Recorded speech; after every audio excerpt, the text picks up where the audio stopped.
boys and girls, it's me, and this is a Chevrolet car radio. This guy was made even before I was born. So basically I acquired this from a gentleman who asked me if I could repair it for him, and I told him I probably could. So what he did was he gave me this radio to repair. So let me show you what I've had to do so far. Back of the radio, and as you can see, this is pretty old. It's got tubes. So we got 1, 2, 3, 4, 5, 6 tubes on this radio. And this radio, because it's a 6-volt car radio, and Chevy did not go to 12 volt till 1955. So this is a 6-volt car radio.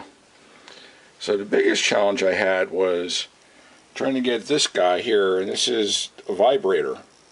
What a vibrator does is it actually helps to generate high voltages from the 6 volts that's there, and then brings it up to a couple hundred volts, and then gets stored in this transformer. And you need that high voltage to basically drive everything in the tubes.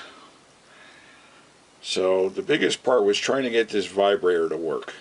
So let me explain what I had to do.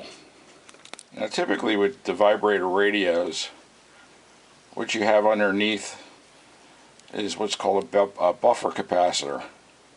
And when these buffer capacitors go bad, the tendency is that it just tears up the contacts on the vibrator, as well as just making the radio stop working. So when I took this out from the radio, I'll just hold it like that, you could pretty much see why that the radio didn't work. So for some reason this had split and failed, thus not making the radio work.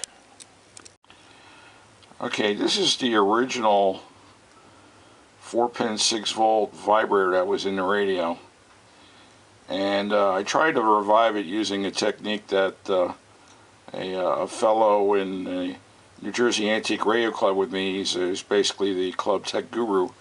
There's a website which actually shows how to revive these old vibrators and make them working again. I took this from Al's website here, which is AR88 or skywaves.ar88.net, and he has a lot of nice stuff up on his website. But here's, if you look toward the bottom, you can see there's a 117 volt AC line, and then on one side is a 60 watt light bulb. Okay, and then I just ran some alligator clips to the contacts of the vibrator. And what this does is that if you read this thing through, or you go to his website, let me get that in there a little bit better. There we go. What that does is kind of burnishes the contacts, so it just kind of like revitalizes them. You can't do it otherwise, because these units are basically sealed. You know, unless you maybe take a Dremel and open them up, but then you don't want to have that exposed with the radio running. Well, I tried to do that to the first original vibrator, and I did not have any luck. I mean, I was at it for several hours. So the gentleman that gave me this radio gave me a second radio, and I did it to that vibrator, and I actually had some success. So thank God I had a parts radio, because I didn't have another 4-pin 6-volt vibrator. Okay, now that we've gotten that far, we got the second vibrator now working. We've got the radio over here on the left, completely recapped, redone.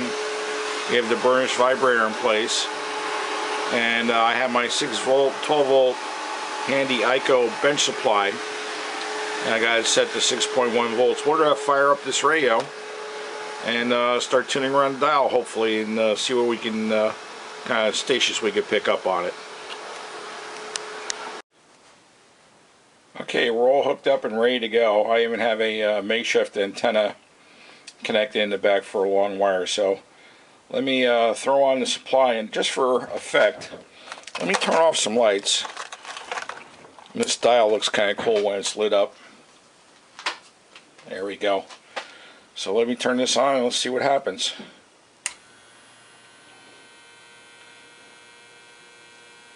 Now if you hear that little hum in the background, that's the actual vibrator.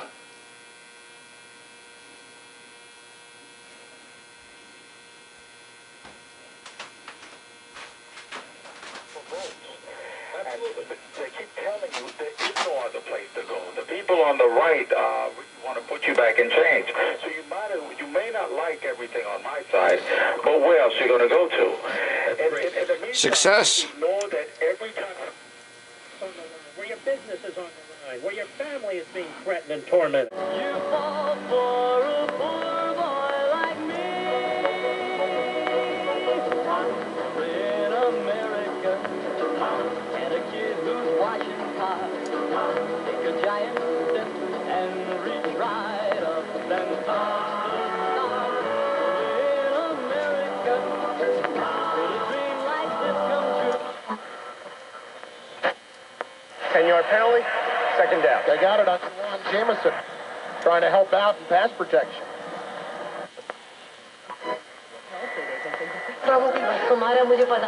Too much, just missing.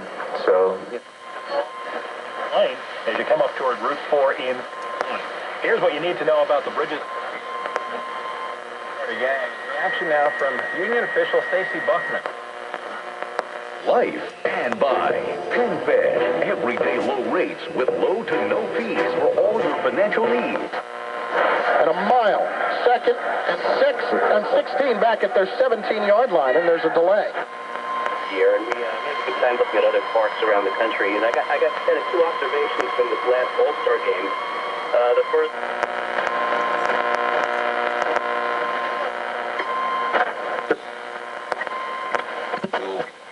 WMTR AM 1250 and always online at WMTRAM.com.